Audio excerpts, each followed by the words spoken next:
እሺ ቤተሰቦች ዛሬም እንደተለመደው ምርጥ ታሪክ ይዤላችሁ መጥቻለሁ። ይህ ከሁሉ ፊልም ነው። ታሪካችንን ከመጀመራችን በፊት ላይክ፣ ሼር፣ ሰብስክራይብ ማድረግና ቪፒኤን ማብራትም እንዳይረሳ። እወዳችኋለሁ። ይመቻችሁ።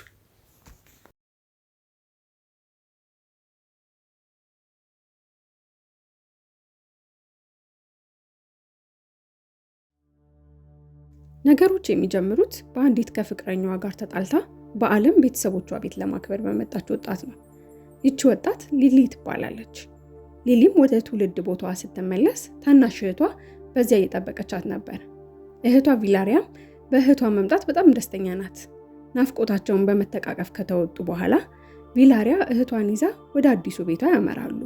ቤቱም የእጮኛዋ አጎት ቤት ነው። ሊሊም እህቷ ቪላሪያ ይህን ቦታ ለመኖሪያ ብቻ ሳይሆን ገዝታ ወደ እንግዳ ማረፊያነት ለመቀየር እንዳሰበች ትነግራታለች። ነገር ግን ሊሊ ነገሮች አልተዋጡላትም። ምክንያቷ ደግሞ ቪላሪያ እጮኛዋን ከተዋወቀችው ገና 4 ወሩ ነው። በዚያ ቀን ምሽት ሶስቱም ተያይዘው የእንኳን ደህና መጣሽ ግብዣ ለመገባበዝ ወደ መዝናኛ ቦታ ይሄዳሉ። በመዝናናት ላይ ሳሉ ሊሊ ቶም የተባለ መልካም ወጣት ትመለከታለች። ተዋውቀው ምሽቱን አብረው ያሳልፋሉ። በመካከላቸው የመፈላለግ ስሜት ይታያል። ሁለቱ እህትማማቾች ተያይዘው ወደ ቤት ያመራሉ። በቀጣዩ ቀን ሊሊና ቪላሪያም የወላጆቻቸው ወደ ሆነው የድሮ ቤታቸው ያመራሉ። ቦታው ላይም ደረሱ። ቪላሪያም ይህን የወላጆቻቸውን መሬት ሸጠው የእጮኛዋን አጎት የሆነውን ቤት እንዲገዙ ሀሳብ ታቀርባለች።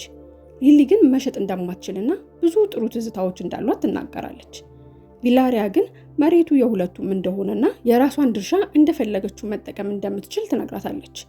ከቆይታ በኋላ እጮኛዋ መስራት ስላሰቡት የእንግዳ ማረፊያ ሊያብራራላት ያገኙታል።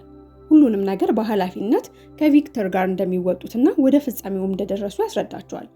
በተመሳሳይ ሰዓት ኒክ የተባለ የሪል ስቴት ደላላ ይመጣል። ራሱንም ለሊሊ ካስተዋወቃት በኋላ የእናታቸው ንብረት የነበረውን መሬት የሚገዛ ሰው እንዳገኘና $900,000 ለመክፈል እንደተስማሙ ይነግራታል። ዋጋው ለቦታው በጣም የተጋነነ ቢሆንም ሊሊን ግን አላጓጓትም ነበር። ይልቁንም እንድታስብበት ጊዜ እንዲሰጧት ትጠይቃለች። በዚያ ቀን ምሽት ላይ ኒክ ለቶም በድብቅ ተልዕኮ ይሰጠዋል።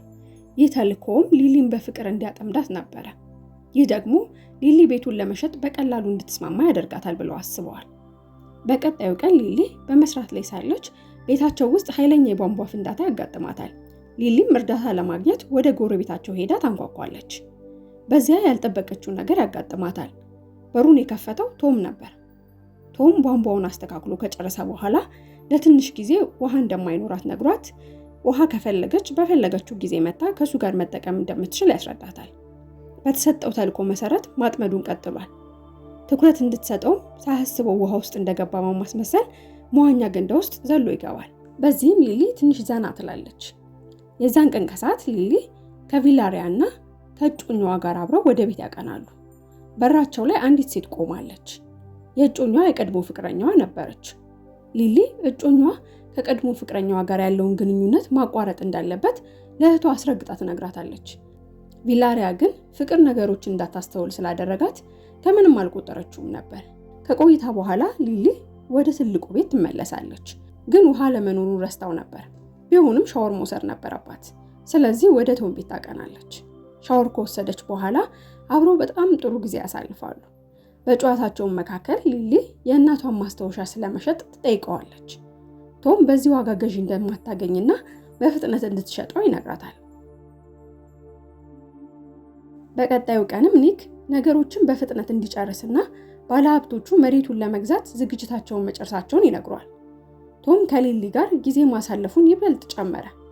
አብሮ ጊዜ እያሳለፉ ሳለ በድንገት መንገድ ላይ የእህቷን ባል የቀድሞ ፍቅረኛ ትመለከታታለች። ሊሊም በድብቅ እሷን መከተል ጀመረች። ነገር ግን ያልጠበቀችው ሁኔታ ተፈጠረ። ልጅቷ የቪላሪያ እጮኛ ወደሚሰራበት ሆቴል ትገባለች። ሊሊም ሆቴል ውስጥ ገብታ ከሰራተኞቹ እውነታውን ትረዳለች። እጮኛዋ ሆቴል እንደሚሰራ አያውቁም ነበር፣ ዋሽቷቸዋል። ወደ ቤትም ሄዳ እህቷ ነገሮችን በአስተውሎት እንድትመለከት ትነግራታለች።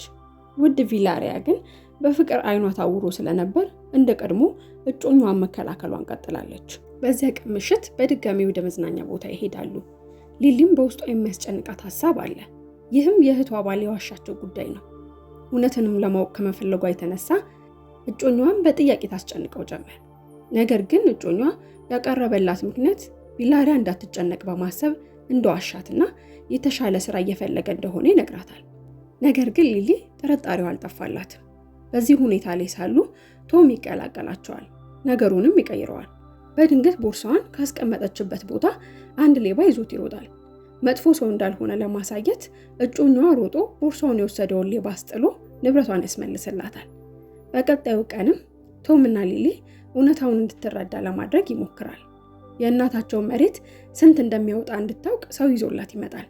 ነገር ግን የመሬቱ ዋጋ የተገመተው $700,000 እንደሚያወጣ ነው።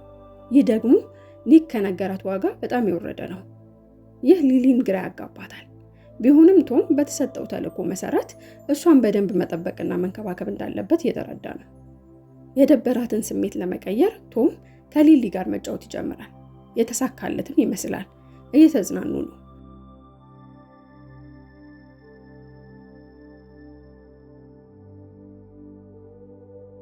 ሊሊ መሬቱን ለመሸጥ እያሰበች ነው።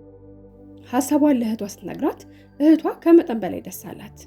በቀጣዩ ቀንም ሊሊ ቧንቧ የሚሰሩላት ሰዎች ሰርተው እንደጨረሱ ቧንቧው ሆነ ተብሎ እንዲበላሽ እንደተደረገ ይነግሯታል። በጥርጣሬም ሊሊ ወደ ውሃ መቆጣጠሪያው ትሄዳለች። ነገር ግን እዛ ቦታ ላይ የእህቷ ባል የቀድሞ ፍቅረኛ የነበረችውን ሴት ጆሮ ጌጥ ታገኛለች። በአካል አግኝታ ታወራታለች። እሷም ለሊሊ በጣም የሚጠቅማትን መረጃ ትነግራታለች። የቀድሞ ፍቅረኛዋ ከዚህ ቀደም መሬት ገዝተው የራሳቸውን ንግድ እንደሚጀምሩ ቃል ገብቶላት እንደነበረ በሐዘን ትገልጽላታል። ሊሊም ልጅቷን መጠቀም እንዳለባት ተረድታ ምሳ አብራቸው እንድትበላ ትጋብዛታለች። የቪላሪያ እጮኛ ያደረጋትን ነገር ሁሉ በግልጽ ትነግራቸዋለች። ነገር ግን ቪላሪያ ሁሉም የተናገረችው ውሸት እንደሆነና እንደማትሰማቸው ትነግራቸዋለች። ቪላሪያ ኃይለኛ ፍቅር ውስጥ ናት።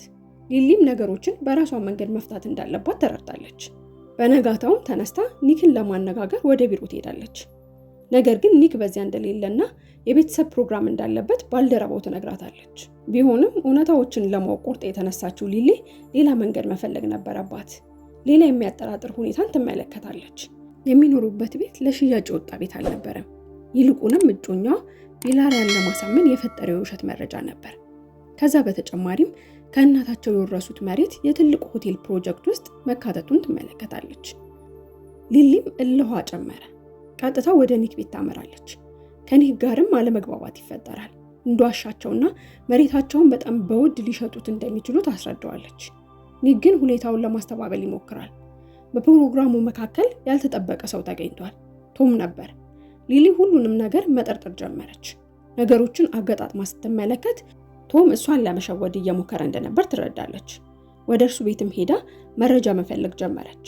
ነገር ግን ያገኘችው መረጃ ቤቱ የእርሱ እንዳልሆነና የድራማው አካል እንደነበረ ነው።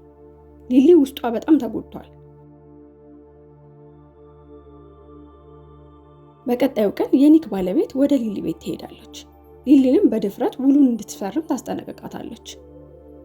ይህ ሁሉ ውሸት የተቀነባበረው በኒክ እና በባለቤቱ መሆኑን ትረዳለች። ቶም እና የእህቷ እጮኛ ደግሞ የውሸቱ አካል መሆናቸውን ታውቃለች። ውሉን ሳትፈርም ፊት ለፊቷ አንስታ ትቀደዋለች። ከረጅም ጊዜ በኋላ ቪላሪያ እውነቱን የተረዳች ይመስላል። እህትማማቾቹ አብረው የቪላሪያን እጮኛ እውነቱን ለማወጣጣት ወደ ቤቱ ይሄዳሉ። አላገኙትም። ያላቸው አማራጭ ቶም ነው። ወደ እርሱ ቤት አቀኑ። ቶም በጸጸት ሁሉንም ነገር ሳይደብቅ ለሊሊ ነገራት። የእነርሱ ፍቅርም ቢሆን በኒክ የተቀነባበረ እንደሆነ ትረዳለች። በቀጣዩ ቀን ቪላሪያ እጮኛ ያለበትን ቦታ ከቶም በመጠየቅ እዛው ድረስ ሄዳ ሁሉንም ውሸት ለማጣራት ሞከረች። ነገር ግን ቪላሪያ ከቶም እና ከእህቷ አይን ባልጠበቁት ጊዜ ትሰወራለች። ሊሊም በጣም ድንጋጤ ውስጥ ትወድቃለች። ነገር ግን ቶም የት ሊወስዷት እንደሚችሉ ያውቃል። ወደዛም በፍጥነት ያመራሉ። በዚያ ሲደርሱ ሰው የሌለበት ቦታ ነበር። ቪላሪያን አስረው አስቀምጠዋታል። እጮኛዋና የኒክ ባለቤት ሽጉጥ ደቅነው ውሉን እንድትፈርም ያስፈራሯታል። የእሷ ፊርማ የግድ ያስፈልግ ነበር። ነገር ግን እጮኛዋ ባልጠበቀው ሰው ተቃውሞ ይደርስበታል። ቶም ነበር። ሽጉጡን ከእጮኛዋ እጅ ያስጥለዋል። በዚህ ጊዜ ለማምለጥ ጥሩ እድል ያጋጥማቸዋል። ሊሊም በዚሁ ሰዓት ቪላሪያን ከታሰረችበት ፈታቻት። ከዚያም ከቶም ጋር ተያይዘው ወደ ገደሉ ውሃ ዘለሉ። በስተመጨረሻም ቶም ጥፋተኛ እንደሆነ አምኖ ይቅርታ ጠየቃት። የኒክ ሚስትና እጮኛዋ ዘብጥያ ወርደዋል። ከአንድ ዓመት በኋላም ሊሊ እንደለመደችው በዓልን ከእህቷ ጋር ለማሳለፍ ትመጣለች። አሁን እህቷ ቪላሪያ በስላለች፣ ጠንካራም ሆናለች። ጠንክራ ሰርታም የእንግዳ ማረፊያ የመገንባት ሀሳቧን ለማሳካት እየጣረች ነው። ቶምም በቁጭትና በጸጸት ሆኖ ሊሊን ይጠብቃታል። አበቃን።